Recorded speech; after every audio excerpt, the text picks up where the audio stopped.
heard you weren't respecting your elders, helping other people, or being confident in ritual.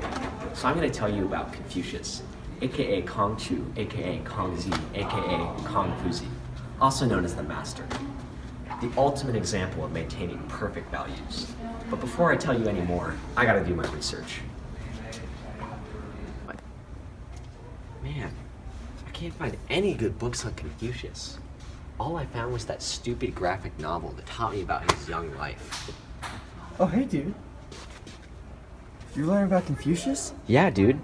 I have this awesome book that I just read. It has quotes and stuff. Thanks, dude. Yeah, no problem. A biography of Confucius. Perfect.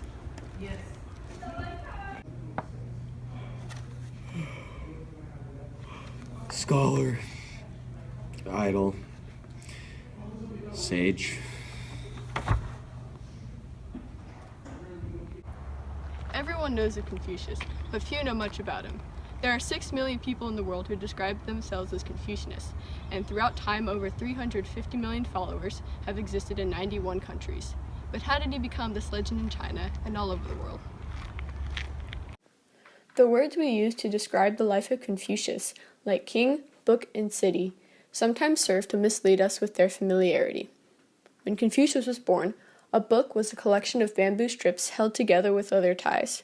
Rome was still a collection of huts. Pythagoras had yet to develop his theory of geometry, Buddha was still not yet enlightened, and Jerusalem had yet to have its fabled temple. Cambyses II, who ruled the Persian Empire, and the attempted Persian invasion of the West that would unite the Greek city-states and lead to European civilization as we know it, was still 40 years away. In 551 BC, Confucius was born, and legends say it was in a cave. Wow! He was actually born in Chufu, in the small feudal state of Lu, in what is now Shandong province, which was noted for its preservation of the traditions of ritual and music of the Zhao civilization. His family name was Kong and his personal name Chu, but he is referred to as either Kong Zi or Kong Fuzi, Master Kong, throughout Chinese history. The adjectival Confucian, derived from the Latinized Confucius, is not a meaningful term in Chinese, nor is the term Confucianism, which was coined in Europe as recently as the 18th century. For years, the great scholar Confucius had a single goal: to serve as a top advisor to one of the rulers of China. At the time, around 500 BC, China was divided into many kingdoms. Within the kingdoms, dukes and princes controlled vast stretches of land. Confucius ached to hold an important government position. Then he could use his knowledge to improve how leaders ruled, which would be better for the lives of common people.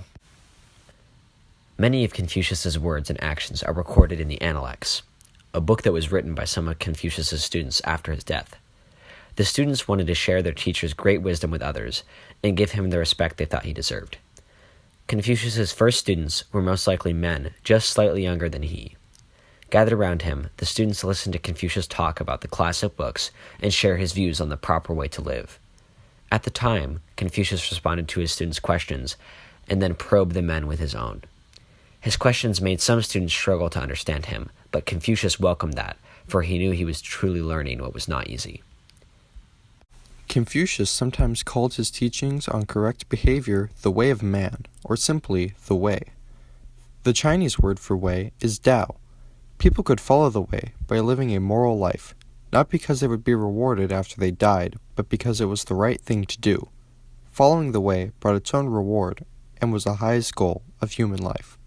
Confucius wanted to prepare young men so that they could have the skills to work in government. The students could put Confucius's ideas to work as they served dukes or other officials who ran a kingdom.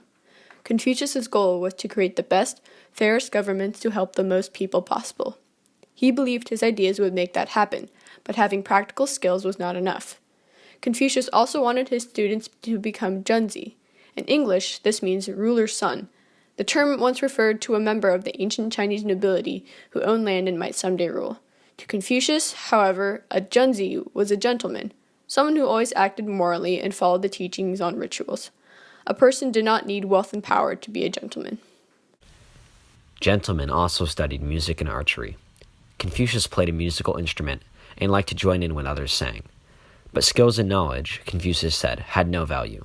is a person was not good to others. He said, "If people are not humane, what is the use of rights? If people are not humane, what is the use of music?" With this basic idea, Confucius set out to change China. Another key part of Confucius' teaching was yi. This is sometimes translated as justice, or what is right. For Confucius, the right thing to do could depend on the situation. A person had to consider if a correct action in one situation might cause harm in another. The gentleman always relied on his sense of yi, ren, and li to make the right decision and take the right action. Confucius's teachings helped people improve themselves and their relations with others. The most important relations were with family members. Confucius believed strongly in filial piety, where children were expected to show honor and obedience to their parents, and that parents should be shown respect after they died. He said giving elderly parents food and shelter was not enough. Even dogs and horses are given that much care. Burdened by the loss of both his son and his favorite disciples, he died at the age of 71, or 72, in 479 BC. He died from natural causes. Confucius was buried in Konglin Cemetery, which lies in the historic part of Chufu in the Shandong province. Confucius would probably be amazed at China today. It covers more land than the kingdoms of his lifetime did, and millions of average people live in a comfort he could have never imagined. However, modern life has also weakened tradition and propriety. He would approve of the return to some of his old teachings, which have shaped China for more than 2,100 years. 2,500 years after he lived, the words of Confucius are just as relevant today. His thoughts on always doing the right thing, on returning the respect of others, and of striving to improve the lives of everyone with whom we come into contact, have become fundamental tenets of humanism. Confucius offers a good common ground for modern times, a sacred tradition that values true goodness and calls for respect and honor in our daily dealings. Whichever god or gods you believe have set the mystic mandate, Confucius calls us all to turn our eyes away from the distant divine and look around us at what we can do to make the world a better place. Oh, Cody, isn't it time to wake up?